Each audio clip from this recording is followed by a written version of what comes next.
How do I stop being a Jezebel? That is a common question for women of faith. See, in church, they are constantly teaching submit, submit, submit, and you're a Jezebel, you're a Jezebel, you're a Jezebel, but they hardly ever teach on Ahab. See, in the Bible, Ahab and Jezebel, they were married. And when you're talking about an Ahab spirit or a Jezebel spirit, they can only operate together. And Ahab is a man who does not want to lead. And a man that doesn't want to lead needs a woman who's willing to lead.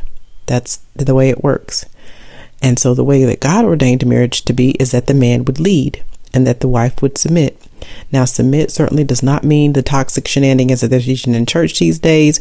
When you think about submitting to God, there's nothing toxic about it. There's nothing belittling about it. It's empowering, it's protecting, it's loving, it's all those things.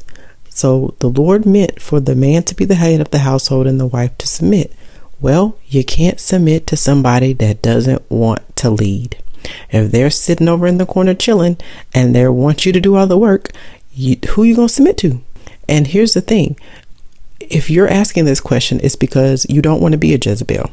You want to submit, but you can either submit to God or be a Jezebel.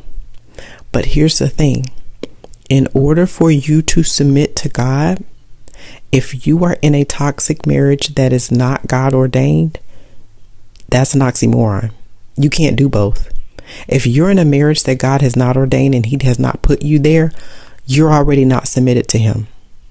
Because the marriage that he created for you, the life that he created for you, the purpose that he created for you, you're avoiding it by being in this marriage.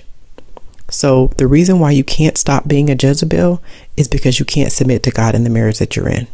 I am so sorry to be the bearer of bad news. I'm so sorry. But I had to learn this the hard way. I spent years having it drilled into my head every time I went to church. Submit, submit, submit. Don't be a Jezebel. Don't be a Jezebel. And you get home and it's like you try to not do anything, but they're not doing anything. And so you realize that the house is going to fall apart. It's all going to go off on a cliff if somebody doesn't do something. We can't just both sit here sitting on our hands and don't do anything and just let our household suffer. As the mom, as the wife, as the caregiver, you just can't stand letting the house go to pot. So you get up and do something. And that is going to be your life as long as you are in that toxic marriage. Your husband is not going to lead and you are going to have to lead. You are either going to have to lead or you're going to have to let your household suffer. That's a rock and a hard place. You don't want to be a Jezebel and you don't want to have to lead, but there's no one willing to run the household. God's not going to run it because that's not his ordained authority. His ordained authority is for the husband to run it. So he's not going to be a Jezzy and override him and run it. So he's not going to override him. So if he's not willing to lead and you don't lead, either the household's going to suffer or you're going to have to be Jezzy. One of the two. The bottom line is that unauthorized man-made marriages that are not God ordained are toxic. And when you try to apply biblical principles to those marriages, it's not possible. It doesn't work.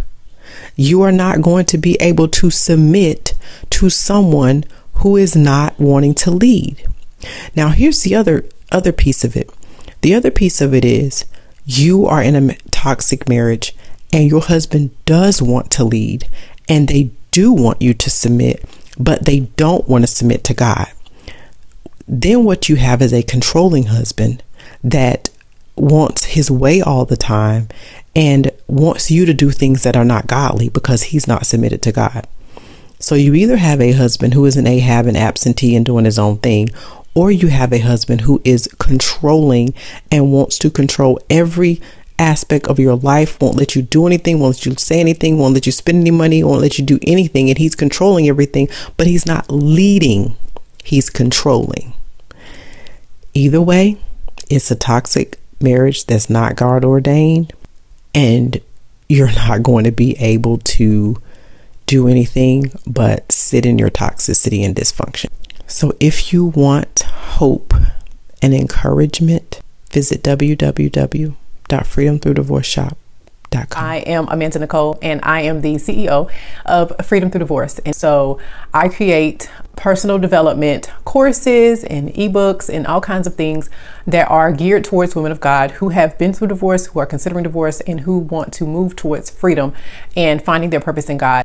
So, what is Freedom Through Divorce? Well, Freedom Through Divorce is actually an online school full of personal development courses for women of God who have been through divorce or who are considering divorce. Anyone who has had to deal with divorce understands that it is extremely difficult. There are so many balls that you have to juggle. Will the children be okay? Is this something that God is going to be okay with? How does it affect my relationship with God? How am I going to learn how to be independent as a new single person or a new single mom? There's so many things you have to consider. And as a Christian, there are just so few resources out there to help you understand how to navigate those things. So this is a school that really goes from considering divorce and understanding God's views on divorce, when it's acceptable, when it's not acceptable, and understanding that there are so many more cases where God sees divorce as acceptable than what is normally taught out there. And it does it in a way that is not condescending, that's not judgmental, that is just giving you the information from God's heart.